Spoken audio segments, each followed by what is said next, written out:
Vous avez remarqué le nombre d'ampoules au plafond qui traînent pendant des années sans qu'on prenne la peine de les habiller? Nous allons vous montrer comment fabriquer une suspension murale ultra chic, esprit industriel, une volière pour oiseaux rigolos et transformer de simples lanternes chinoises en luminaires éblouissants. Comme les ampoules à filaments sont sur le point de disparaître de la circulation, c'est le moment de mettre en valeur celles qui vous restent. Pour cela, on va avoir besoin de prises électriques, de boules en bois, de douilles, d'ampoules, d'équerres, de peinture et de jolis câbles. On prend des câbles en quincaillerie dans une multitude de couleurs et si vous ne trouvez pas votre bonheur, un peu de peinture en bombe et voilà, votre câble noir transformé. Ensuite, nous allons nous transformer en électriciens et hop, c'est dingue, ça éclaire. On fait un petit essai avec notre belle ampoule et c'est déjà très beau. Comme nous sommes perfectionnistes, nous allons ajouter une équerre.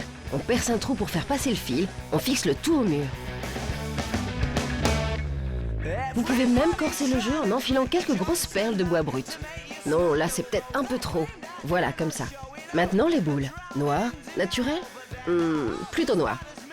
Et là on est d'accord, une ampoule à filament n'a jamais eu autant de classe. Deuxième alternative, la lampe volière.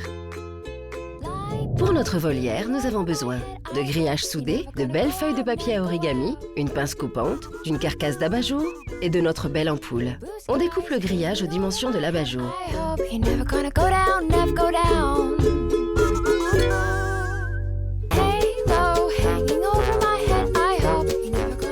Il vous faut maintenant installer vos petits habitants. Pour ça, pas d'autre solution que de les transpercer d'un fil de fer. On enroule de fil de fer bien serré avec une pince et pour assurer nos arrières, on ajoute un point de colle. Mais une volière ne serait pas une volière sans un ou deux perchoirs. Un peu de fil de fer en travers de la cage qu'on fixe en crochetant chaque extrémité de la tige. On ajoute l'éclairage et voilà. Posez tout simplement sur un buffet, ça marche aussi très bien. Troisième alternative, la boule tie and dye. On a besoin de boules en papier, de colle en spray, de 3 tubes de paillettes. Et vous allez voir, on va faire des miracles. On commence par concocter son petit mélange. Dans un bol, les paillettes rouges. Dans un deuxième, un mélange égal de rouge et de blanche. Dans un troisième, un peu plus de blanche que de rouge. Et dans le dernier, que des paillettes blanches. Maintenant, bombez la boule avec de la colle en bombe. Ensuite, saupoudrez de paillettes en respectant votre dégradé.